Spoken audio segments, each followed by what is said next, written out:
parole nous restaure. Merci Seigneur, au nom de Jésus. Amen. Voilà, nous continuons toujours avec le thème que nous avons vu depuis dimanche, les effets du pain du ciel. Et nous avons vu le premier effet, c'était la pluie. Dans la Bible, quand on parle de la pluie, c'est aussi l'effet de la parole de Dieu qui est le pain du ciel. Et donc, quand Dieu parlait aussi pour bénir les hommes, pour bénir sur la terre, il répondait la rosée, il répondait vraiment la pluie. Et nous avons vu aussi dans le cantique de Moïse, je crois dans Deutéronome chapitre 32, il a parlé, il a dit, cieux, écoutez, et que la terre devait prêter l'oreille. Parce que ces paroles ou ces instructions qu'il devait libérer devaient vraiment avoir de l'effet sur la verdure et sur la rosée. Et nous avons compris que la rosée, la verdure, c'est l'image de peuple, de l'humanité, des hommes.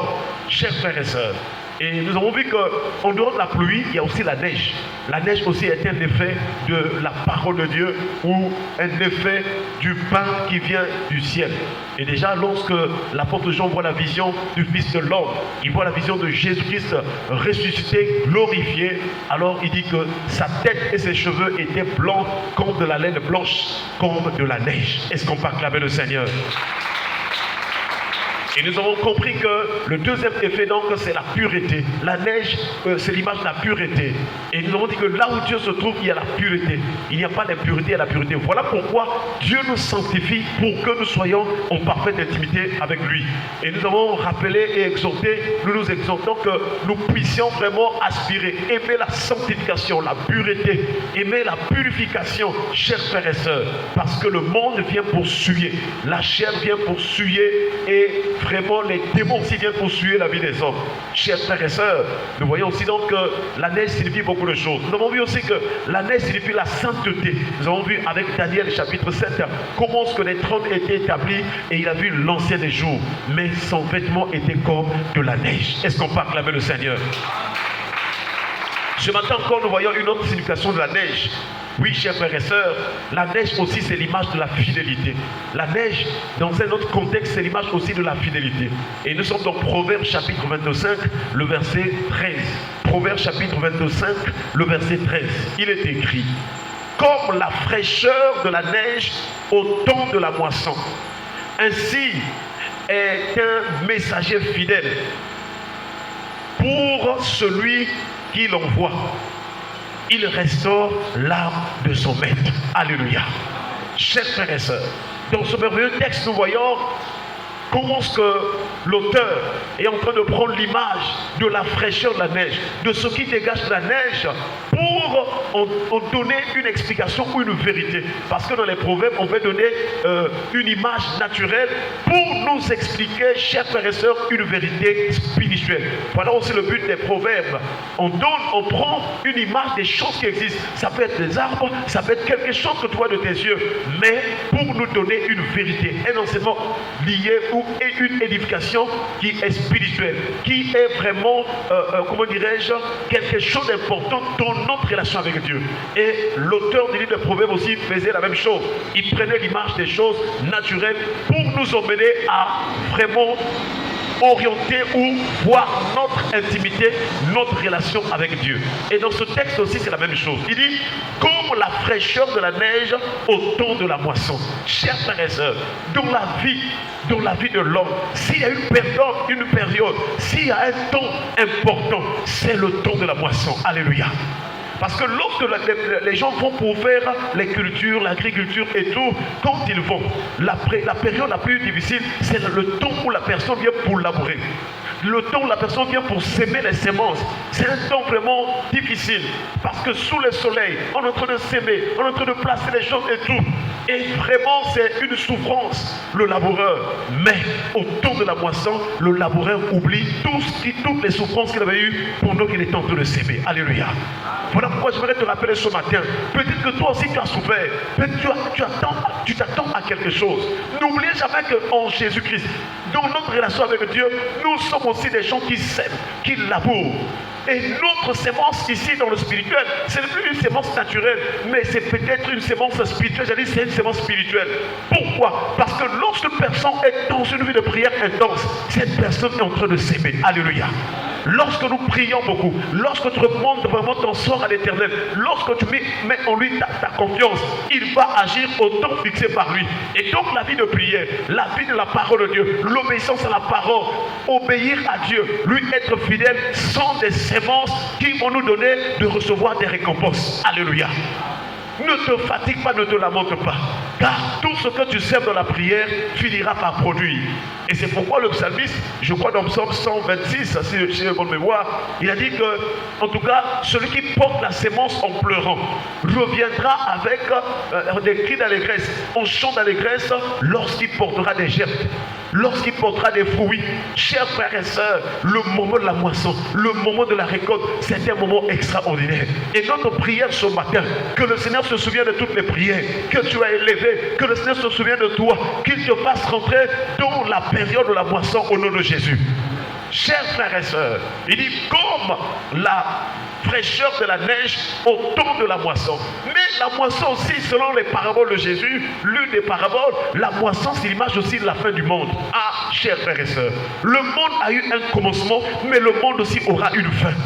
Voilà pourquoi, chers frères et sœurs, nous devons plonger le regard sur la prophétie biblique afin d'en découvrir quels sont les temps dans lesquels nous trouvons. Et déjà la Bible nous précise que nous sommes dans les derniers temps, nous sommes dans les temps difficiles, nous sommes dans les derniers jours, chers frères et sœurs. La moisson arrive bientôt. Un jour, Jésus a dit, je crois dans Jean chapitre 4, il a dit que levez les yeux et regardez, déjà vraiment les champs blanchissent pour la moisson. Chers frères et sœurs, nous devons nous préparer parce que la meilleure de toutes les moissons, c'est cette moisson qui fera que Dieu sépare les injustes des justes. La meilleure moisson, c'est lorsque les anges viendront, ils mettront à part ceux qui étaient infidèles et ils prendront les fidèles, ils seront auprès du Seigneur à sa droite. Est-ce qu'on peut acclamer le Seigneur? Comme la fraîcheur de la neige au temps de la moisson. Ainsi est un messager fidèle pour celui qui l'envoie.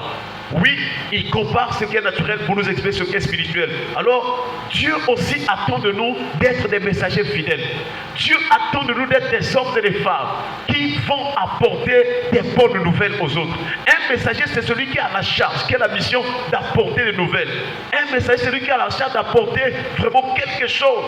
Et nous aussi, Jésus nous a sauvés pour apporter des nouvelles aux autres. Et c'est la bonne nouvelle du royaume des cieux. Il veut, le Seigneur, il veut que tu puisses inviter les autres à la prière. Il veut que tu puisses parler de Jésus aux autres. Parce que tu as été sauvé pour que les autres aussi viennent à Christ. Lorsque nous voyons l'image, lorsque nous voyons l'histoire de Philippe, Philippe était sauvé, Philippe a commencé à servir le Seigneur, mais un jour, touché par l'Esprit de Dieu, conduit par l'Esprit de Dieu, Philippe a quitté là où il était, je pense à Jérusalem, il est allé jusque dans la ville de Samarie. Mais auparavant dans cette ville-là, les gens croyaient à un homme qui était dans la magie, les gens étaient envoûtés par les pratiques, les arts magiques qu'exerçait cet homme-là, qui s'appelait Simon le magicien. Et il faisait toutes sortes, et la Bible déclare qu'il les avait longtemps étonnés par ses actes de magie. Et les habitants de Samarie appelaient ce qu'il faisait là la grande puissance. Mais chers frères et sœurs, un bon messager est venu dans Samarie, il s'appelle Philippe. La Bible déclare que quand il entra dans la ville, il y prêcha le Christ. Est-ce qu'on peut acclamer le Seigneur? Philippe a commencé à parler de Jésus dans la ville de Samarie. La Bible déclare hommes et femmes. Ils ont commencé à entendre l'évangile et ils ont cru à Philippe. Lorsqu'ils ont cru à Philippe, des miracles se sont manifestés. La Bible déclare que les esprits purent sortir de plusieurs corps en poussant des grands cris. Chers frères et sœurs, si nous apportons la bonne nouvelle, si nous sommes des messagers de la bonne nouvelle, chers frères et sœurs, des hommes et des femmes seront délivrés. Car la bonne nouvelle est remplie de la puissance de Dieu. La bonne nouvelle, c'est la nouvelle du salut, la nouvelle de la délivrance, la nouvelle de la guérison. Tu rencontres des gens qui sont malades, tu rencontres des gens qui ont des problèmes, annonce-leur cette nouvelle. Dis-leur que si tu crois en Jésus, tu seras délivré, tu seras guéri, tu seras sauvé. Alléluia. Chers frères et sœurs, combien de familles sont en train de mourir parce qu'ils courent après les tévins, les astrologues.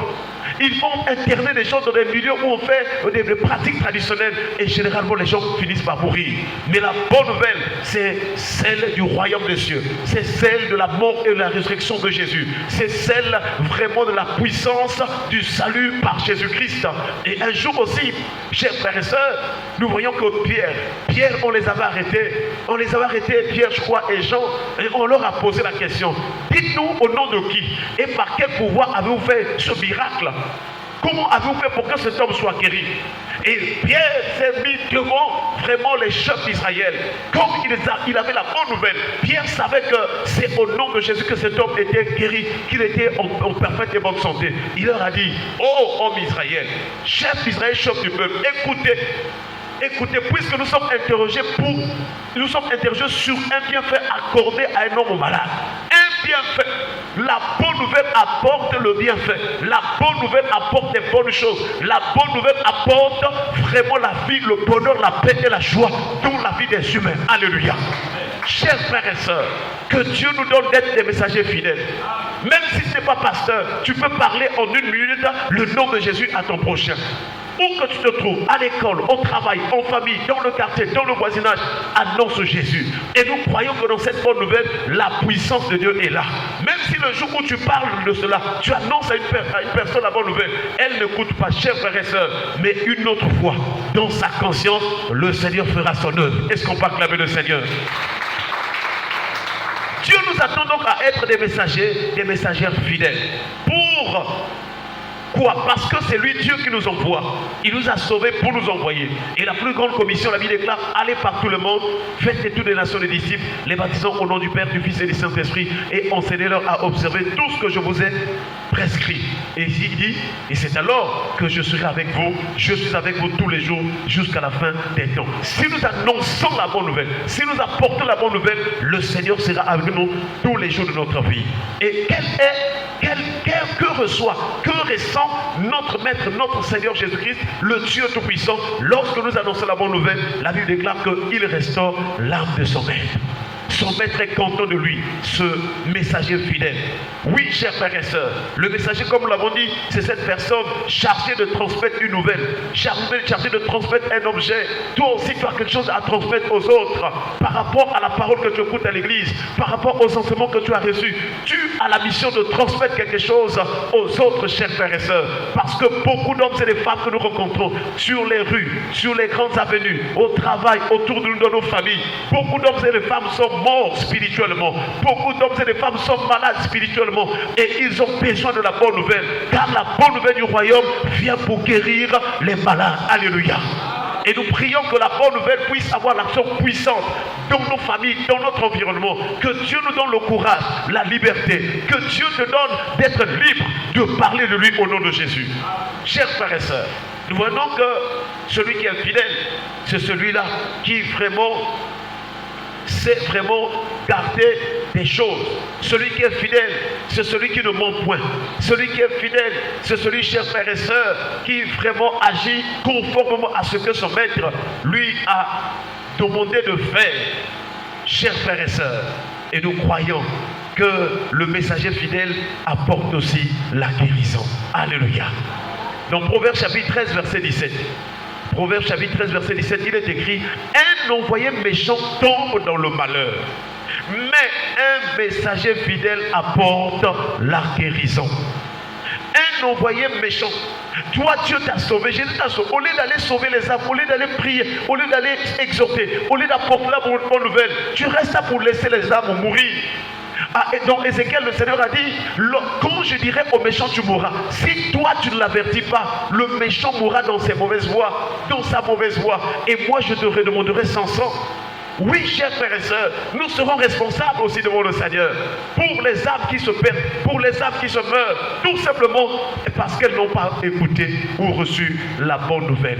Et nous sommes porteurs de la bonne nouvelle. Je crois un texte qui exhorte en disant: heureux les pas de ceux qui apportent de bonnes nouvelles. Est-ce qu'on peut acclamer le Seigneur? Que le Seigneur nous donne ce cœur-là, d'être des messagers pour lui. Que le Seigneur anime notre cœur d'apporter de bonnes nouvelles, faire notre mission, d'être fidèles jusqu'à la fin. Savez que ceux qui vont entrer au ciel, c'est ceux qui seront fidèles jusqu'à la fin.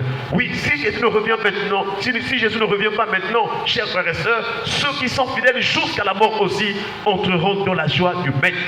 Chers frères et sœurs, que Dieu nous donne vraiment ce cœur d'être fidèle, d'apporter le message. Et Ésaïe est arrivé jusqu'à dire: l'Éternel m'a donné une longue exercice exercé. Il a donné, ils l'ont exercé, il m'a donné afin que je sache soutenir celui qui est dans l'abattement.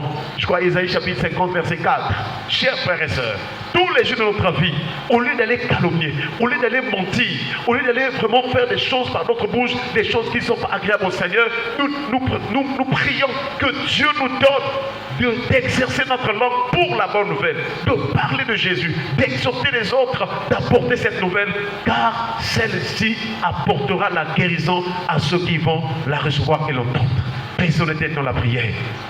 Nous allons remercier le Seigneur pour sa parole. Nous allons dire merci à Jésus pour cette grâce, cette parole qui vient nous réveiller encore pour travailler de mieux en mieux à l'œuvre du Seigneur. Élevons-nous voix, disons merci au Seigneur. Remercie le Seigneur. Gloire à ton nom, Jésus. Merci pour ta parole. Merci pour ta parole, Seigneur. Merci pour ta parole, Dieu puissant. Merci pour ta